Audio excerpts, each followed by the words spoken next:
Hi, my name is Paul Scheer, and I feel sanguine about being Conan O'Brien's friend. I love the word sanguine.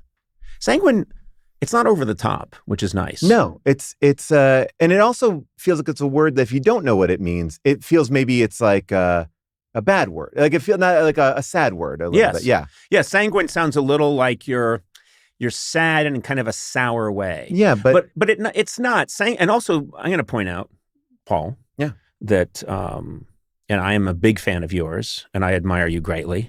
So for you to say that you're just sanguine about being my friend is optimistic. No, it's a kick in the crotch. Wow. Jesus. Yeah. You see, to me, I'm it's coming in. It's a death blow. It's a death chop. Yeah, okay. I'm questioning you because I know your husband's a karate expert, but does he do judo? He does karate. Mm-hmm. I'm trying to come in not too high up and not too low. Just saying, hey, I feel cautiously optimistic. You don't need to explain it. I think that's fair. Yeah. He's a psychopath. I am, sociopath. Oh, sorry. There's a difference. Well, you'll get there. I'm an aspirational sociopath. I'm a sociopath who's working very hard to make it a psychopath. And I take night classes. I'm looking sanguine about your opportunities. Thank you. So few people are able to make that crossover, and I think it's really important. Very few of us have done it. Just me and Bill Maher. We're the only two. And I'm so happy to be here at Club Random. I've seen, I saw Bill Maher do that Club Random, and he has so many tissue boxes around. I'm like, why is he blowing his nose so much on air? I'll tell you later. We'll talk later. We have a lot. Let's just say it's also why is he wearing tearaway pants? You know. Listen. What the fuck? He's got a. I don't want to talk about this anymore. You brought it up. I wish the man well. Yeah. I wish the man well. Stories about pellet cases that will make you upset, but you know. Paul. Yes. And if I can call you Paul, that would be a great honor. Please, you can do it. Okay.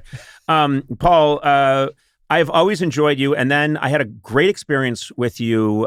You and your cohorts had me on your podcast. Yes. I want to say about 5 years ago on How Did This Get Made? Yeah. And I had an absolute blast.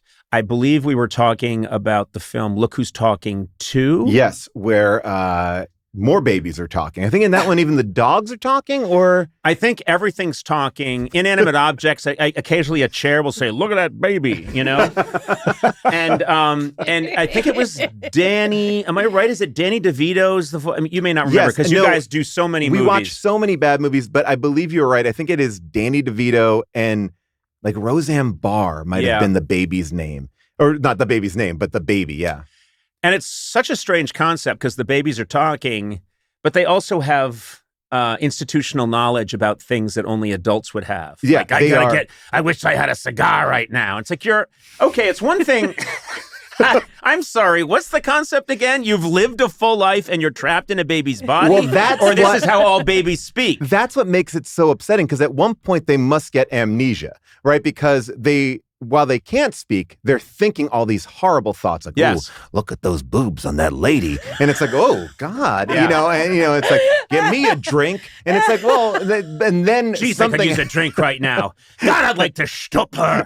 And you think, well, you came out of the uterus, I think, 8 months ago. They all came out. Yeah, they have this energy. And then I get it for the dogs. Dogs have been around. When the dogs start talking, they've seen some stuff. Dogs have seen stuff, and they have a memory that I think is passed on almost genetically. Right. Dogs have a wisdom. And when my dog looks at me, he knows. But no, the fact that a baby is like looking around going like, I'd like to grab that ass. And to me, I give her the ride of a lifetime.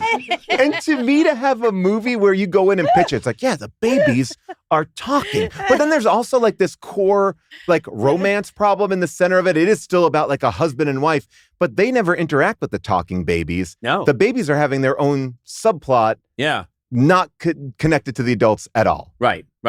It absolutely, like, the babies are on a telephone trying to get liquor from the liquor store.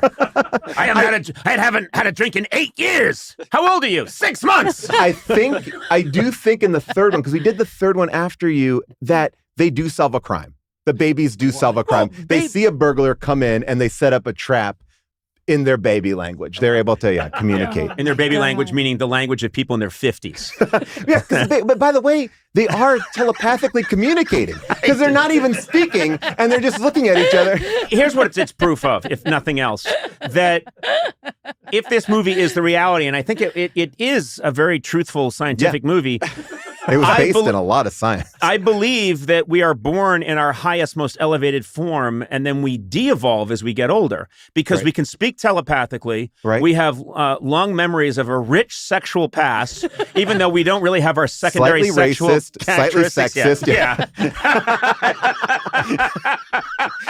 I do think do you think that there is something true to the fact that babies can see ghosts? Because I've heard a lot of these stories that babies and like young children, they don't know that they're not supposed to believe in this stuff. And when I was shooting this movie in New Orleans once, Tom Lennon, his kid was about 3 years old, and he went down to tie his shoe and he started talking to a person in the sewer grate. Mm-hmm. And it was he's like, oh, and occasionally all throughout his time in New Orleans would see different people and having conversations with them. And New Orleans, the most haunted city in the world. I don't know, like, do you think that his son is crazy, or do you think the kids can maybe see ghosts? I think it's New Orleans, and people sometimes live in sewer grates. Okay, so and I think there are other cities. I think Portland's one. I mean, I think there are certain cities where Portland, it's expensive to live in a sewer grate. You could get a nice sewer grate for about $1,500. I think the person in the sewer grate was complaining to the little boy that it was $2,000 a month to live in the sewer grate. But it's right on the park. It's really nice, though. It's really nice. I barely spend time here. Park sewer. I looked at so many sewers. I take the shower at the sports club. It's great. It's fine.